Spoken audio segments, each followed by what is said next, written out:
House, Gannett Rowe is speaking. The Super Eagles technical advisor, Gannett Rowe, has insisted that there is no automatic shirt for Deportivo La Corona goalkeeper Francis Ordinaka Uzoho in the World Cup team list. Rowe, who recently deployed the goalkeeper trainer Pioneti Enrico to personally train Uzoho in Spain ahead of the World Cup friendly matches against Poland, Serbia next month, debunked insinuation that it was a step just to give to the former Golden Eaglet safe hands maybe a preference treatment. He has debunked that now. Raw on Tuesday, actually speaking, being today in Lagos, ruled out the possibility of Uzoho automatically taking over the Super Eagles #1 shirt without working for it. And he said the goalkeeper is still very young and is the third choice in the roll call of shopstoppers at Deportivo. He further explained that similar attention will be given to Portugal-based Dele Alampasel and as well the home-based duel of Ikechukwu Ezenwa and Dele Ajiboye, adding that there is no automatic shirt for any player, including the goalkeepers. He said another trainer of the national team, goalkeeper, and ex-international Aloy Agol, has been assigned the duty to Tinka Ezenwa and Ajiboye, while Enrico Pionetti will travel down to meet Alan Parcel. So, and that was more like a developing story, because we had a breaking story yesterday from the NFF official Twitter handle, and I quote, "The list of players invited by Gannett Rowe for the friendly against Poland and Serbia in March will be officially released to the media in Abuja, and that will be on March 7th at a well-publicized event." That, like I mentioned, is coming from the official Twitter handle of the NFF. So they also said, let us be wary of unnecessary media speculation. So you will get it here. Of course, I talked about that this morning by when the show actually started this morning at about 6 on Scoreboard. We talk about this particular one development coming from the NFF. So you will get more of the list of the players invited by Coach Gannett Rowe for the friendly games against Poland on March 7th. Already, there's been some speculation that there are some players already included. We will keep that. Now, let me just come to you, Ted. I mean, Zoho is a goalkeeper a lot of people are expecting at this moment to take the place of #1 shirt, but the coach is trying to debunk that, saying he's got to work for the job. You know, Praise, we have a lot of challenges in our goalkeeping department. We have spoken about it a couple of times. The sad story of Kai Keme, whom we had all expected to actually step up in preparation for the World Cup, is a bad one. It's a big step back for us.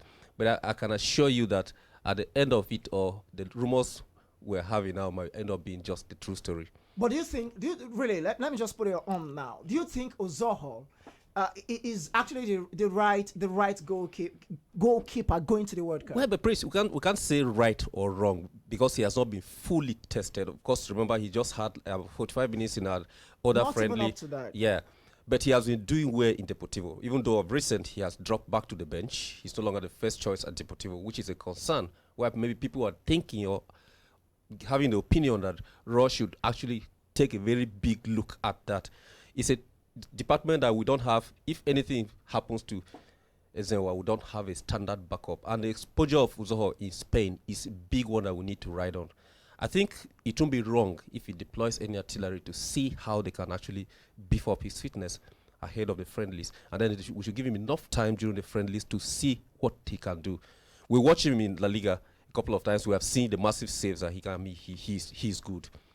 But we have not seen enough of him in the national colours. That is a concern of people.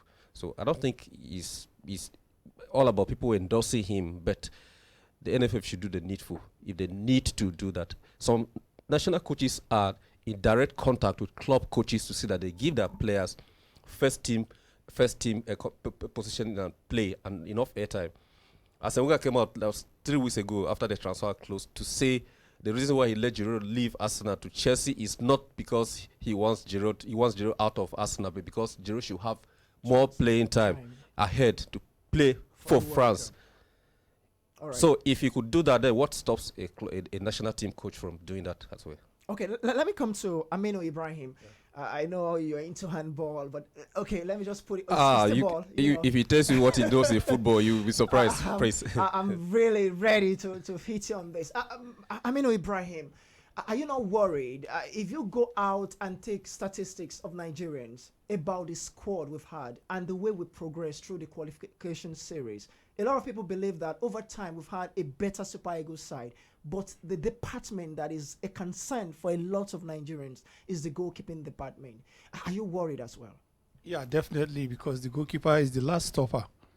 Even if you have the best defense in the whole world and you don't have a good goalkeeper, everything is going back to zero. Because after the defenders has done their work, then the goalkeeper is zero. Then what is the essence? This is a department that every Nigerian should be concerned about.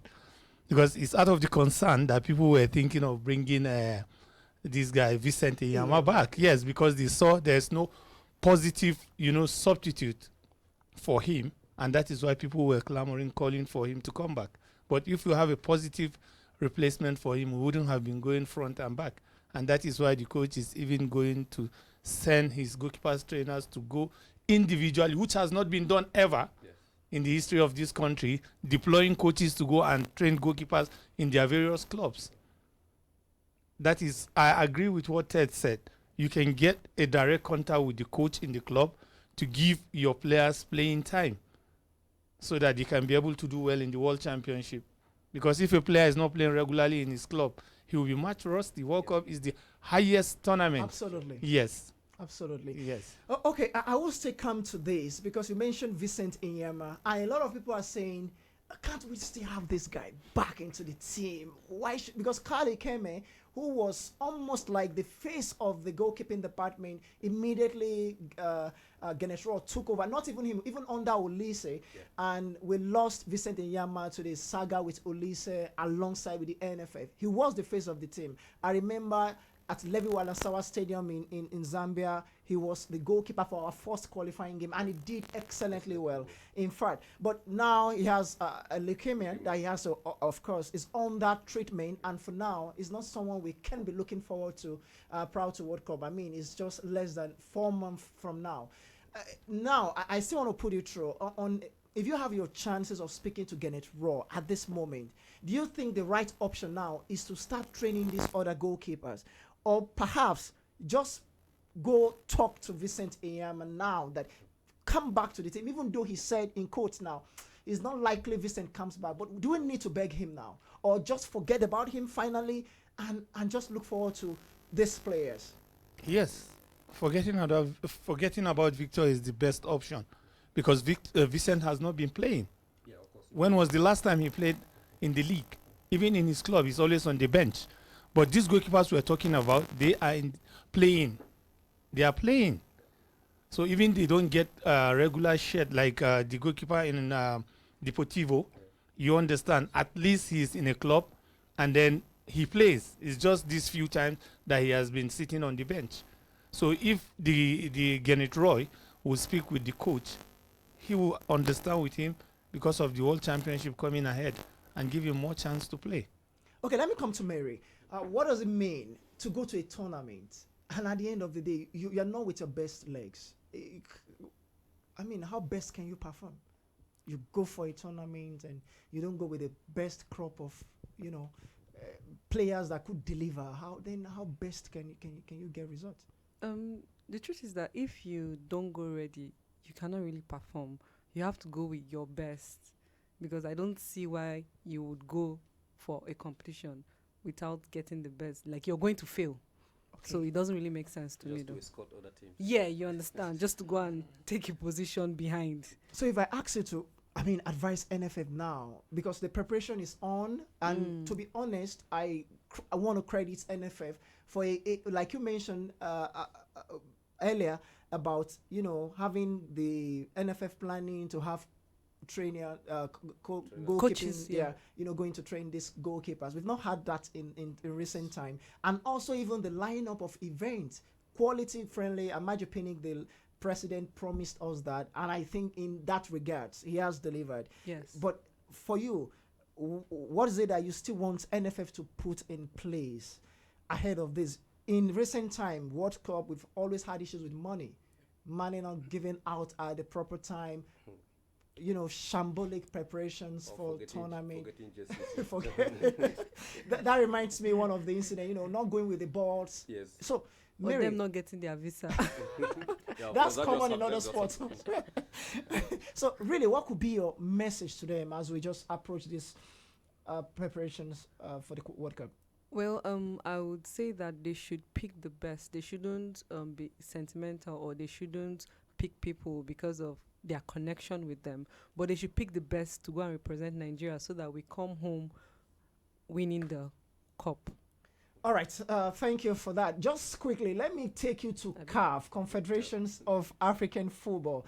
There's a sad development, and it's something we must talk about just in a bit. The Confederation of African Football is set to investigate Rwanda champions Rayon sports officials over match fixing claims prior to their Champions League preliminary round return leg match against Burundian side Lydia Lutzi Academica, played on February 21st at Prince Louis Wangasore Stadium at Banjumbura in Rwanda. Now, in a statement on Tuesday, being today, the African governing body revealed it will carry out an inquiries into allegations, allowing the concerned party to respond to that on the 6th of March. That is next month. Now, I quote, "We were notified of this matter the day before the match, where we got information that some officials of the visiting Ryan Sports were seen in some rooms of the fourth officials in their hotels,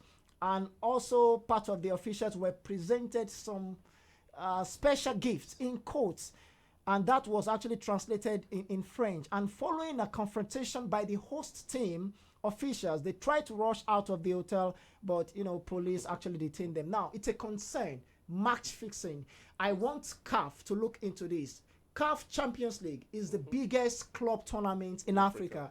It's as good as the UEFA Champions League. And so a lot of people don't even know much about CAF Champions League, but we are trying to build it now in Africa.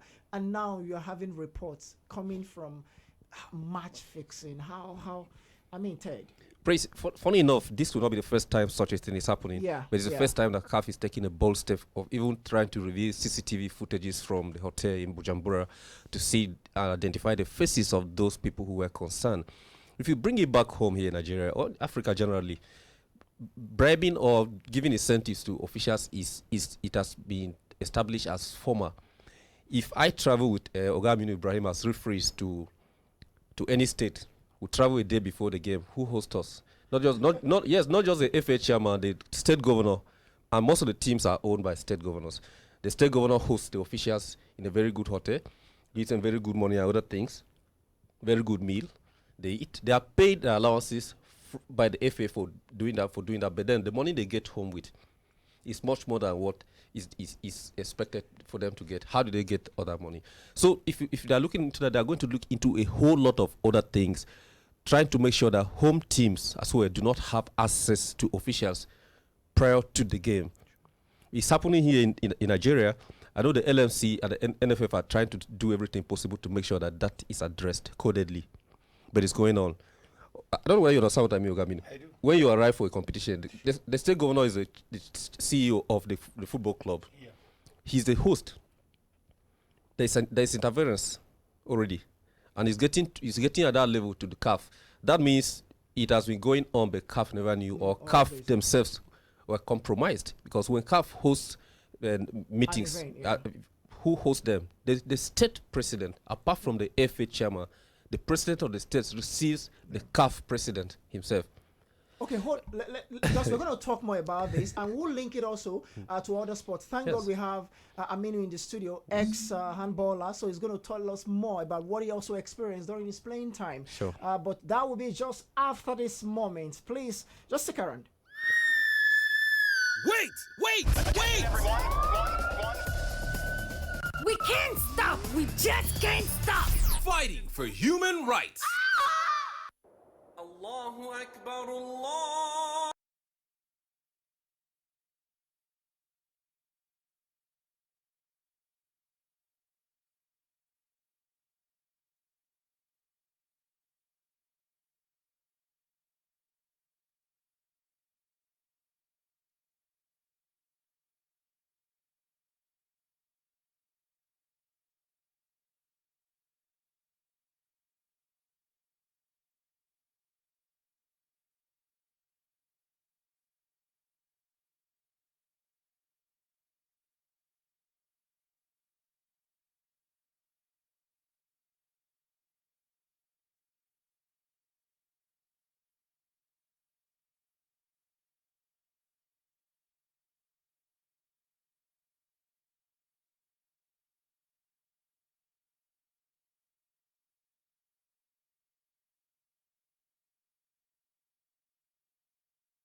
101.1 Human Right FM.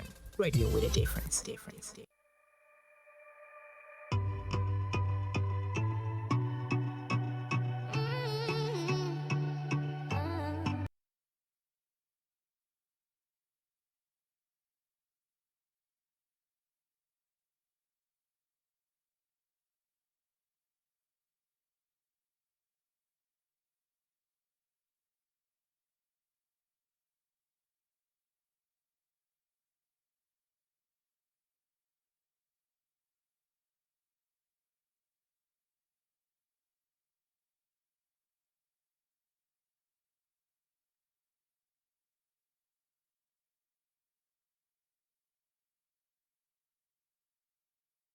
Welcome back from that short break. It is at the stadium and Human Rights Radio 101.1 FM. My name is Praise Alonge. I have in the studio this evening Aminu Ibrahim, ex-handballer.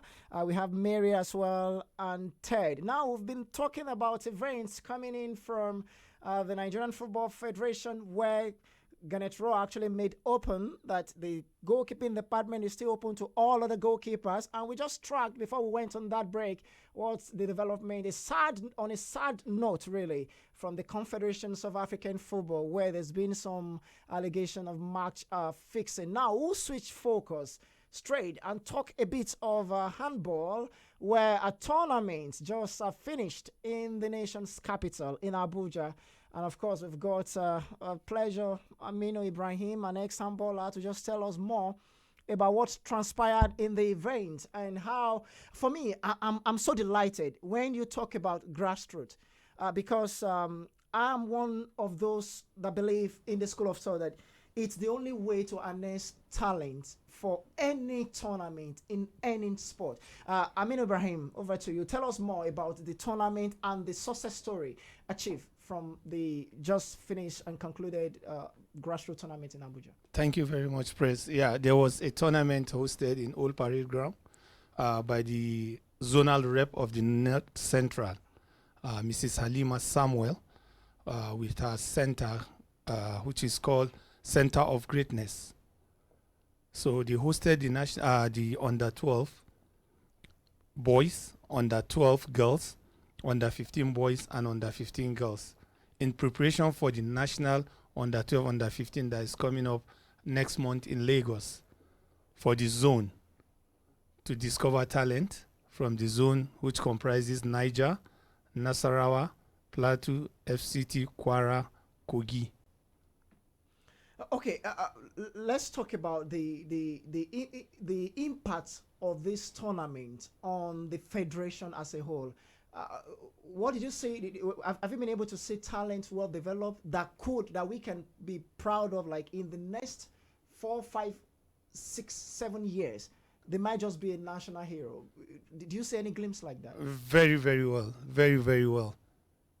We selected a lot of young players, what we've not done for a very long time in handball, because even me, I will categorically tell you that the last time I watched under 12, under 15 play handball in Nigeria, I can't remember.